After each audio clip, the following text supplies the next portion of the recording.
Hello everyone, welcome to our channel. My self Srishti Agarwal. एक बार फिर से स्वागत है आप सभी का स्कूल राजधोरी में, जहां पर मैं लेकर आई थी कक्षा 5 के लिए पर्यावरण अध्ययन पाठ्य पुस्तक हमारा परिवेश भाग 3 का कंप्लीट सॉल्यूशन। तो अब तक हम देख चुके हैं यहाँ पर अध्याय 15 तक के कंप्लीट क्वेश्चन आंसर्स, स्टार्टिंग से लेकर एंड तक के, चाहे वो चैप्टर के अंदर की गतिविधि आधारित प्रश्न हो या पोस्टर निर्माण हो, चित्र निर्माण हो। एक एक क्वेश्चन का आंसर आपको सही वे में जैसे लिखना है उसी तरह से आपको बताया जाता है। एक भी क्वेश्चन मिस नहीं होता है, ना एक भी क्वेश्चन गलत आपको बताया जाता है। तो जरूर से चेकआउट करिएगा अब तक के हमारे पढ़ाए हुए वीडियोस, अगर आपने नहीं देखे हैं तो। यहाँ पर स्टार्ट करने जा रहे हैं अध्याय 16, महारो राजस्थान। तो इससे पहले आपको पूरे यूट्यूब पर इस चैप्टर का करेक्ट सॉल्यूशन जो है वो नहीं मिला होगा और ना ही मिलने वाला है। इसके बाद जरूर बन सकते हैं वीडियोस, ठीक है। तो लास्ट तक देखिएगा हमारे वीडियोस, ताकि आपको एक एक क्वेश्चन का आंसर अच्छे से समझ आ सके और मिल सके। तो देखिए, सबसे पहले समझते हैं चैप्टर को, जिसमें आपको कहा गया है, देखिए शीर्षक ही समझ लीजिए, महारो राजस्थान, यानी राजस्थान की बात की जा रही है। राजस्थान अपनी समृद्ध संस्कृति, परंपराओं और ऐतिहासिक धरोहरों के लिए प्रसिद्ध है। यहाँ के लोगों की जीवन शैली में सामाजिक मूल्यों, पर्यावरण के प्रति जागरूकता झलकती है। राजस्थान की सांस्कृतिक परंपराएं न केवल मनोरंजन का साधन है, बल्कि इनमें समाज को जोड़ने और सहेजने की शक्ति भी है। इसके साथ ही यहाँ पारंपरिक चिकित्सा पद्धतियां भी काफ़ी लोकप्रिय हैं, जो प्राकृतिक औषधियों पर आधारित होती हैं। यहाँ पानी की कमी को देखते हुए जल संरक्षण की अनूठी प्रणालियां भी विकसित हुई हैं। सबसे पहले बात करेंगे यहाँ की सांस्कृतिक परंपराएं की। तो देखिए, राजस्थान की सांस्कृतिक परंपराएं इसकी लोक कला, नृत्य, संगीत और त्योहारों में झलकती है। यहाँ के लोक नृत्य में जैसे घूमर, कालबेलिया, गैर, भवाई आदि केवल मनोरंजन के साधन ही नहीं है, बल्कि इनमें समाज की परंपराएं, कहानी भी सजोई जाती हैं। घूमर नृत्य विशेष रूप से महिलाओं द्वारा किया जाता है। कालबेलिया नृत्य सांपों की चालों को दर्शाता है। इसे कालबेलिया समुदाय के जो लोग हैं वो प्रस्तुत करते हैं। आपने देखा होगा, काले जो वस्त्र हैं वो धारण करके इस नृत्य को किया जाता है। भवाई नृत्य में स्त्रियां मटकों को सिर पर रख करके संतुलन बनाते हुए नृत्य करती हैं। आपने देखा होगा, 1 2 3 4 7 8 मटके रखे रहते हैं और वो बैलेंस करती है, उनको चिपके हुए नहीं रहते, वो बैलेंस करके उससे डांस करती हैं। तो इसे कहता है भवाई नृत्य, जो उनके संतुलन और कलात्मक कौशल को दिखाता है, दर्शाता है। राजस्थान का लोक संगीत भी यहाँ की संस्कृति का अभिन्न अंग है। लोक गायक मांड, पाबूजी की फड़, पनिहारी और बधावा जैसे गीत गाते हैं, जिनमें प्रेम, वीरता और सामाजिक जीवन के विभिन्न पहलुओं को दर्शाया जाता है। कठपुतली कला भी राजस्थान की एक महत्वपूर्ण प्रमुख विशेषता है, जिसमें पारंपरिक कथाओं को कठपुतलियों के माध्यम से प्रस्तुत किया जाता है। ये कला न केवल मनोरंजन का साधन है, बल्कि यह समाज में नैतिक मूल्यों और ऐतिहासिक घटनाओं को सजोने का भी एक तरीका है। बात करें देशी औषधियों की, तो यहाँ पर देसी औषधियाँ भी काफ़ी प्रचलित हैं। राजस्थान में आयुर्वेदिक और पारंपरिक चिकित्सा पद्धतियों का विशेष स्थान है। यहाँ अनेक प्रकार की औषधीय वनस्पतियाँ पाई जाती हैं, जो स्वास्थ्य समस्याओं के समाधान के लिए उपयोग में लाई जाती हैं। पुराने समय से लोग इन औषधियों का उपयोग घरेलू उपचारों के रूप में करते आ रहे हैं। जैसे नीम की बात करें तो इसे प्राकृतिक एंटीबायोटिक माना जाता है। इसकी पत्तियां त्वचा संबंधी रोगों, मुंह की सफाई और संक्रमण को दूर करने के लिए उपयोग में ली जाती हैं। तुलसी, इसे औषधीय गुणों की रानी कहा जाता है। तुलसी का सेवन सर्दी खांसी से बचाव के लिए किया जाता है और यह रोग प्रतिरोधक क्षमता को भी बढ़ाती है। ग्वारपाठा एलोवेरा, जो कि काफ़ी मात्रा में पाया जाता है राजस्थान में, तो ये त्वचा पेड़ संबंधी समस्याओं में लाभकारी होता है। इसके रस का उपयोग घाव भरने, जलने और बालों की देखभाल के लिए किया जाता है। आंवला विटामिन सी का प्रमुख स्रोत है, जो इम्यूनिटी बढ़ाने में सहायक होता है। ये आंखों, बालों और पाचन तंत्र के लिए फायदेमंद होता है। अश्वगंधा, यह महत्वपूर्ण जड़ी बूटी है, जिसका उपयोग मानसिक तनाव को कम करने, शरीर की ताकत बढ़ाने और ऊर्जा बनाए रखने के लिए किया जाता है। तो ये औषधीय गुण वाले यहाँ पर काफ़ी मात्रा में पाए जाते हैं पौधे। राजस्थान में पारंपरिक और प्राकृतिक चिकित्सा भी प्रचलित है। कई बने हुए प्राकृतिक चिकित्सालय, अगर आप बात करें तो राजस्थान में कई सारे प्राकृतिक चिकित्सालय हैं, जहाँ पर आज भी प्राकृतिक रूप से ट्रीट किया जाता है उन मनुष्यों को, उन व्यक्तियों को जो थक चुके हैं जो हमारी एलोपैथिक दवाइयाँ हैं उनसे, ठीक है, और बजाय वहाँ के वो जल्दी स्वस्थ होके निकलते हैं। जड़ी बूटियों से दवाइयाँ बनाई जाती हैं। आज भी कई लोग आधुनिक चिकित्सा के साथ साथ इन पारंपरिक औषधियों पर विश्वास रखते हैं। तीसरा, यहाँ पर जल संरक्षण की एक महत्वपूर्ण बात होती है, क्योंकि यहाँ पर रेगिस्तानी क्षेत्र अधिक है, तो यहाँ पर जल संरक्षण के लिए पुराने तरीके अपनाए जाते रहे हैं। राजस्थान एक शुष्क राज्य है जहाँ वर्षा कम होती है, जल के स्रोत सीमित हैं। इसलिए यहाँ के लोगों ने पारंपरिक जल संरक्षण प्रणालियाँ विकसित की हैं, जो जल संग्रहण और प्रबंधन में अत्यधिक प्रभावी हैं। जैसे बावड़ियाँ, राजस्थान में प्राचीन काल से ही बावड़ियों का निर्माण होता जा रहा है, किया जाता रहा है। ये गहरी सीढ़ीदार संरचनाएं होती हैं जिनमें वर्षा जल को एकत्र किया जाता है। जयपुर, जोधपुर, बूंदी की बावड़ियां अपनी सुंदरता और उपयोगिता के लिए आज भी विश्व प्रसिद्ध हैं। तालाब, जैसे गांवों और कस्बों में जल संरक्षण के लिए बड़े बड़े तालाब बनाए जाते हैं। इन तालाबों में वर्षा जल एकत्र किया जाता है, जिसका उपयोग खेती, पशुओं को पिलाने और घरेलू आवश्यकताओं के लिए किया जाता है। टांका, ये एक छोटा जल भंडारण कुंड होता है जो विशेष रूप से घरों में वर्षा जल संग्रहण के लिए बनाया जाता है। राजस्थान के ग्रामीण क्षेत्रों में आज भी कई घरों में टांका प्रणाली का उपयोग किया जाता है। नाड़ी, यह एक पारंपरिक जल स्रोत है जिसका निर्माण मिट्टी और पत्थरों से किया जाता है। ये गांवों में वर्षा जल संरक्षण के लिए उपयोग में लिया जाता है। जोहड़ी एक छोटी झील होती है जो भूजल स्तर को बनाए रखने और वर्षा जल को संचित करने के लिए बनाई जाती है। राजस्थान में जल संरक्षण के पारंपरिक तरीके पीढ़ी दर पीढ़ी चले आ रहे हैं। आधुनिक समय में जब जल संकट गहराता जा रहा है तो इन तकनीकों का महत्व और भी बढ़ गया है। राज्य सरकार और विभिन्न संस्थाएं जल संरक्षण की इन पारंपरिक प्रणालियों को पुनर्जीवित करने का प्रयास कर रहे हैं। आप देखिएगा, आज जो चीज़ें बंद हो गई हैं वो फिर से चालू करने का प्रयास किया जा रहा है, सफाई की जा रही है ताकि जो पुरानी पद्धतियां हैं वो प्रचलित में आ सकें। राजस्थान की समृद्ध संस्कृति, परंपरागत ज्ञान, प्राकृतिक संसाधनों का विवेकपूर्ण उपयोग हमें सिखाता है कि हम अपने समाज और पर्यावरण को कैसे संतुलित रख सकते हैं। देसी औषधियों, जल संरक्षण और लोक कला जैसी परंपराओं को संजोकर रखना हमारी जिम्मेदारी है। यदि हम अपनी परंपराओं को पहचानें और उनसे सीखें तो हम आत्मनिर्भर और समृद्ध समाज की ओर बढ़ सकते हैं। तो ये जो राजस्थान है उसकी पूरी संस्कृति की बात हो रही है। राजस्थान में आप देखिएगा पूरे भारत का कल्चर देखने को मिलता है आपको। तो राजस्थान की संस्कृति को अगर हम संजो के नहीं रखेंगे तो काफ़ी हमारे लिए ही क्या होगा, हमारे लिए ही एक बेचैनी भरा एक अनुभव रहेगा। अगर हम संजो के रखेंगे तो हमारे राजस्थान की जो पहचान है वो अनंत काल तक बनी रहेगी। अभ्यास कार्य की बात करेंगे, चलिए देखते हैं। सबसे पहले है सही उत्तर चुनें। कौन सा नृत्य सांपों की चाल को प्रदर्शित करता है? तो ऑप्शन क, विकल्प क करेक्ट हो जाएगा, कालबेलिया। राजस्थान में बावड़ी का उपयोग किसके लिए किया जाता है? तो जल संरक्षण के लिए। ख जो विकल्प है वो सही हो जाएगा। तुलसी के औषधीय गुण किसके लिए लाभदायक होते हैं? तो देखिए, पाचन शक्ति बढ़ाने के लिए, रोग प्रतिरोधक क्षमता बढ़ाने के लिए, सर्दी खांसी ठीक करने के लिए उपयुक्त सभी। तो ऑप्शन घ जो है विकल्प घ वो करेक्ट हो जाएगा। राजस्थान की पारंपरिक जल संरक्षण प्रणाली में कौन सा नहीं है? तो ऑप्शन घ करेक्ट हो जाएगा, विकल्प घ नहरें।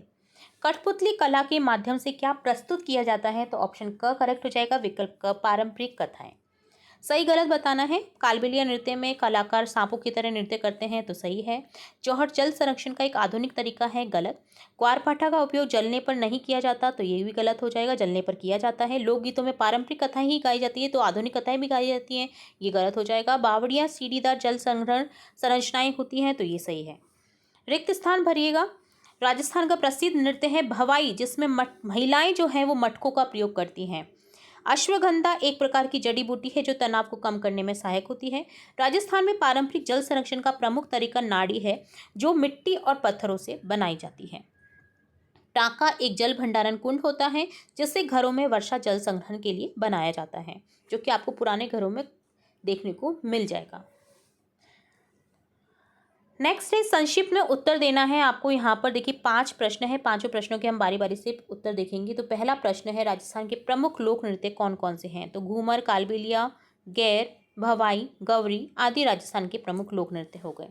कठपुतली कला का क्या महत्व है? कठपुतली कला के माध्यम से पारंपरिक कथाएं, ऐतिहासिक घटनाएं, नैतिक मूल्य प्रस्तुत किए जाते हैं। यह मनोरंजन के साथ साथ शिक्षा का साधन भी है। जल संरक्षण के पारंपरिक तरीकों में 2 वाक्य लिखना है आपको। तो राजस्थान में बावड़ी, तालाब, नाड़ी जैसे पारंपरिक जल संरक्षण तरीके हैं। ये तरीके वर्षा जल को संचित करके पूरे वर्ष जल उपलब्ध कराने में सहायक होते हैं। चौथा प्रश्न है, नीम के 2 औषधीय गुण लिखें। पहला, नीम जो है वो एंटीसेप्टिक होता है, जिससे त्वचा संबंधी रोगों में लाभ मिलता है। दूसरा, इसके पत्तों का उपयोग संक्रमण और रोगाणुनाश के लिए किया जाता है। पांचवा प्रश्न है, अश्वगंधा किस प्रकार के लिए लाभकारी है? तो अश्वगंधा मानसिक तनाव कम करने, शक्ति बढ़ाने शरीर की और ऊर्जा बनाए रखने में लाभकारी है। नेक्स्ट है दीर्घ उत्तर देने हैं। 4 प्रश्न हैं, चारों प्रश्नों के उत्तर देखेंगे हम। पहला प्रश्न है राजस्थान के प्रमुख लोक नृत्य लोक संगीत का यहाँ पर आपको वर्णन करना है। तो देखिए राजस्थान का लोक संगीत लोक नृत्य संस्कृति की पहचान है। घूमर नृत्य में महिलाएं घाघरा पहनकर सुंदर मुद्राएं करती हैं। कालबेलिया नृत्य सांपों की चाल की नकल पर आधारित है। गैर नृत्य होली पर्व पर किया जाता है और भवाई में महिलाएं सिर पर मटके रखकर नृत्य करती हैं। लोक संगीत में मांड, बाबूजी की फड़, पनिहारी गीत आदि प्रसिद्ध हैं। जल संरक्षण के पारंपरिक तरीकों का महत्व क्या है, उदाहरण से ही समझाओ तो राजस्थान में पानी की कमी के कारण प्राचीन समय से जल संरक्षण के कई तरीके विकसित हुए। इनमें बावड़ी, तालाब, टांका आदि प्रमुख हैं, नाड़ी भी प्रमुख है। इनसे वर्षा जल को एकत्र कर लंबे समय तक उपयोग में लाया जाता है। ये तरीके आज भी पर्यावरण संरक्षण और पानी की बचत में सहायक हैं। राजस्थान की पारंपरिक चिकित्सा पद्धति में उपयोग होने वाली औषधियों का वर्णन करें तो राजस्थान में तुलसी, नीम, एलोवेरा, आंवला, अश्वगंधा जैसी जड़ी बूटी औषधि के रूप में उपयोग में ली जाती है, प्रयोग की जाती है। तुलसी सर्दी खांसी में, नीम संक्रमण में, एलोवेरा जलन और त्वचा रोग में, अश्वगंधा तनाव दूर करने में उपयोगी है। राजस्थान की सांस्कृतिक परंपराएं किस प्रकार समाज को जोड़ती हैं, तो आंसर हो जाएगा राजस्थान की सांस्कृतिक परंपराएं लोकगीत, लोक नृत्य और त्योहार लोगों को एकता, भाईचारे से जोड़ते हैं। ये परंपराएं सामाजिक मूल्यों, आपसी सहयोग और पर्यावरण के प्रति जागरूकता को बढ़ाती हैं। आगे है गतिविधि आधारित प्रश्न। तो सबसे पहले लोक नृत्य प्रस्तुत करना है जिसमें विद्यार्थी घूमर, कालबेलिया नृत्य की मुद्राओं का अभ्यास करें और कक्षा में प्रस्तुति दें। तो इसमें 2 ग्रुप बांट दीजिए आप, है ना। जो एक तो ग्रुप जो है वो घूमर नृत्य करेगा और एक कालबेलिया। घूमर में क्या होता है, शालीनता और संतुलन बनाए रखना होता है। मुद्राएं होती है धीमी गति से गोल घूमना, घाघरा गोल घूमने को कहते हैं। हाथों का संचालन, हाथों को ऊपर उठाकर ताली बजाना, हवा में घुमाना, ढोलक मंजीरे की थाप पर कदम बढ़ाना। तो ये एक शालीनता के साथ में किया जाने वाला नृत्य है। कालबेलिया में ऊर्जा और लचीलापन रहता है, जिसमें सपेरा नृत्य भी इसको कहा जाता है क्योंकि सांपों की चाल पर आधारित होता है ये। तेज गति के लिए प्रसिद्ध है। इसमें सांप जैसी हरकतें, जैसे शरीर को सांप की तरह लचकदार बनाकर कमर को तेजी से हिलाना, तेज चक्कर, हाथों की मुद्राएं सांप के फन की जैसे मुद्राएं की जाती हैं इसमें। काले रंग के कढ़ाई वाले कपड़े पहने जाते हैं, ऊर्जा को उच्च बनाए रखना होता है इसमें। तो इनमें क्या करना है आपको कि अपने पसंदीदा गीत, जैसे घूमर फिल्म का गाना हो गया, कालबेलिया का पारंपरिक संगीत हो गया, उसको चयन करें और इसका अभ्यास करें। अब देखिए एक तरफ तो आपको घूमर हेतु यहाँ पर ड्रेस सब दिया गया है, एक तरफ देखिए कालबेलिया नृत्य है। तो आप इस तरह से मुद्राएं कर सकते हैं कालबेलिया में, घूमर में। तो ये हो गया आपका। सेकंड यहाँ पर जो दूसरा प्रश्न है वो ये है कि जल संरक्षण का मॉडल बनाना है। विद्यार्थी समूह में मिलकर के बावड़ी, तालाब और जोहड़ का एक मॉडल बनाएं, जिसमें आप तीनों को शामिल करके भी बना सकते हैं। तो देखिए बावड़ी के मॉडल के लिए आपको निम्नलिखित ये जो सामग्री दे रखी है, विधि दे रखी है, वो आप देख सकते हैं यहाँ पर, जो कि अगर आप मॉडल बनाते हैं तो आपको काफ़ी हेल्प रहेगी इससे कि क्या क्या करना है। अब देखिए बावड़ी किस तरह से आपको बनानी है वो आप देख सकते हैं। तो यहाँ पर जो सीढ़ियाँ हैं उनमें आप माचिस की तीलियों का उपयोग कर सकते हैं। जाली बनाने के लिए माचिस का तीलियों का उपयोग कर सकते हैं। बाकी आपकी दीवारें, पेंट, ऊंचे ऊंचे गत्ते से आप लुक दे सकते हैं। भूरे रंग से, ग्रे कलर से आप कर दीजिए इसको। और इसी तरह से थर्माकोल, कार्डबोर्ड का उपयोग करके आप इस तरह से बना सकते हैं बावड़ी को। जैसे जौहर का मॉडल कैसे बनाना है, तो देखिए इसमें आपको मिट्टी लेनी है, प्लास्टर ऑफ पेरिस ले सकते हैं, बेसबोर्ड लेना है, हरे रंग का पेपर, छोटी टहनियाँ पेड़ों के लिए और पानी। तो बनाने के लिए ये विधि हो गई आपकी। अब देखिए बनाना कैसे है वो इस तरह से आप बना सकते हैं कि आसपास आप झोंपड़ियाँ दर्शा सकते हैं, पेड़ पौधे दर्शा सकते हैं और ये आपका जौहर हो गया। ठीक है, तो जौहर का मॉडल हो गया। आगे देखिए तालाब का मॉडल में आपको नीली शीट लेनी है, पत्थर, मिट्टी, रेत, छोटे छोटे पौधे ले सकते हैं आप। कार्डबोर्ड के बेस को मिट्टी से ढकना है आपको, बीच में से गोल तालाब का एक आकार खोदें। तालाब के किनारों को छोटे पत्थरों से सजा सकते हैं।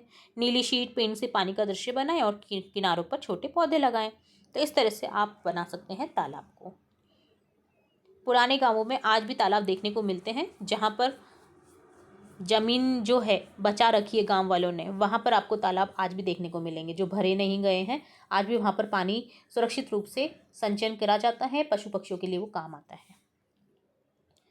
अगला प्रश्न है यहाँ पर तीसरा प्रश्न, औषधीय पौधे पहचानने के लिए। तो विद्यार्थियों से तुलसी, नीम, आंवला, ग्वारपाठा की पत्तियां लाने के लिए कहें और उनके उपयोगों पर चर्चा करें। तो यहाँ पर आपको क्या करना है, प्रत्येक पौधे की, जो यहाँ पर तुलसी, नीम, आंवला है, ग्वारपाठा है उसकी पत्तियां लानी है, पहचान करनी है उनकी क्या होता है। उपयोग जैसे बात करें तो तुलसी की देखिए सर्दी खांसी प्रतिरक्षा प्रणाली को मजबूत करने में उपयोगी है। नीम त्वचा रोगों संक्रमणों रक्त शोधन के लिए जानी जाती है। आंवला विटामिन सी का समृद्ध स्रोत है, पाचन बालों के लिए स्वास्थ्य में मदद करता है। ग्वारपाठा त्वचा की देखभाल घावों को भरने पाचन में सहायक होता है। तो यहाँ पर देखिए तुलसी का इस तरह से पौधा रहता है, आंवला का इस तरह से रहता है, और नीम की जो निम्बोली रहती है, फल निम्बोली बोला जाता है नीम के पौधे की, और नीम की पत्तियां कुछ इस तरह से रहती हैं। और ये ग्वारपाठा हो गया आपका एलोवेरा जिसको कहा जाता है। तो देखिए इस तरह से आपको पहचानना है। आगे आपको क्या करना है, कठपुतली नाटक करना है जिसमें शो तैयार करना आपको कठपुतली का, और राजस्थान की किसी लोक कथा को प्रस्तुत करना है। तो एक आपकी ये खुद की एक गतिविधि आधारित प्रश्न है जिसमें आपको क्या करना है, कठपुतली शो को तैयार करना है। कठपुतली के नाम से जाना जाता है। राजस्थान की पारंपरिक कठपुतली जो कला है मनोरंजन के साथ साथ नैतिक और सामाजिक शिक्षा का भी एक स्रोत है। छात्रों को क्या करना है, जैसे अमर सिंह राठौड़ की कथा हो गई, ढोला मारू की कथा हो गई, उसको प्रस्तुत करना है। अब देखिए कठपुतली बनाने के लिए क्या करना है आपको, सिर लकड़ी का होता है, धड़ कपड़े का होता है। तो इस तरह से आप कठपुतली बना लीजिए। प्रदर्शन में कहानी सुनाना एक होता है, एक कठपुतली का संचालन करेगा। ये परियोजना छात्रों को सांस्कृतिक कला रूपों के साथ में व्यवहारिक अनुभव और गहरा जुड़ाव भी प्रदान करती है, क्योंकि इसमें सबका साथ होगा तभी वो जो कठपुतली नृत्य है वो अच्छे से प्रदर्शित होगा। तो देखिए नृत्य इस तरह से प्रस्तुत कर सकते हैं आप, जिसमें आप कठपुतली बना करके ऊपर 3 छात्र रहेंगे, एक के पास में लेडी कठपुतली रहेगी, एक के पास में राजकुमार की जो है वो रहेगी डोरी हाथ में, एक के पास में राजकुमारी की पोशाक रहेगी, एक के पास में राजकुमार की पोशाक रहेगी। तो यहाँ पर इस तरह से प्रदर्शित किया जा सकता है कठपुतली नृत्य को, कठपुतली नाटक को। अब लास्ट प्रश्न है आपका गतिविधि आधारित पोस्टर बनाने का। ये एक वैचारिक गृह कार्य समस्या है जिसमें छात्रों को जल संरक्षण जो है राजस्थान का देशी औषधियों पर एक पोस्टर बनाने के लिए कहा गया है। ठीक है, तो आप किसी पे भी पोस्टर बना सकते हैं। जल संरक्षण की पारंपरिक विधियों में जैसे आप क्या कर सकते हैं, जोहर नाड़ी टांका और बावड़ी शामिल कर सकते हैं। वर्षा जल को संचित करने में मदद करती है। जैसे पोस्टर में पानी बचाओ धरती बचाओ जैसे आकर्षक नारों का उपयोग किया जा सकता है। देशी औषधियों के विषय में स्थानीय पौधों और उनके औषधीय उपयोगों को दर्शाया जा सकता है। तो इस तरह से आप एक पोस्टर बनाएं जिसमें आप चारों को दर्शा सकते हैं। जैसे ये जोहड़ हो गया, टाँका हो गया, ये सही कर लीजिएगा। हिंदी ना कई बार मिस्टेक हो जाती है लिखने में, ऑटोमेटिकली वो उस तरह से लिखा ही आ जाता है, लिखा नहीं जाता है, तो आप करेक्ट कर लीजिएगा इसको। जोहड़ है ये टाँका है, नेक्स्ट नाड़ी हो गया, और ये बावड़ी है। तो यहाँ पर ड करना है आपको, ये बावड़ी सीढ़ीदार जिसमें कुएं रहते हैं। तो इस तरह से आप दर्शा सकते हैं पूरे पोस्टर को। तो उम्मीद है आपको प्रत्येक प्रश्न का आंसर मिल चुका है और अच्छे तरीके से आपको समझ आ चुका है। वीडियो यूज़फुल लगा है जिसमें आपको एक एक क्वेश्चन का आंसर लास्ट तक सभी क्वेश्चन के आंसर बताए गए हैं। एक भी क्वेश्चन मिस नहीं किया है, चाहे वो चैप्टर से रिलेट हो, पोस्टर निर्माण हो, चाहे आपके अभ्यास कार्य की बात हो। तो सभी प्रश्नों को सही रूप में बताने की कोशिश की गई है। तो इतनी मेहनत की जाती है तो एक कमेंट आपका भी बनता है कि कैसा लगा वीडियो अगर पसंद आता है तो वीडियो को लाइक करें, शेयर करें अपने फ्रेंड्स के साथ में। चैनल को सब्सक्राइब करें, बेल आइकन पर क्लिक करना बिल्कुल ना भूलें, ताकि नेक्स्ट इंपॉर्टेंट वीडियो जब भी अपलोड करूँ आपकी कक्षा से रिलेट तो तुरंत से नोटिफिकेशन के थ्रू आपको मिल सके। फिर मिलेंगे नई वीडियो के साथ, तब तक के लिए धन्यवाद।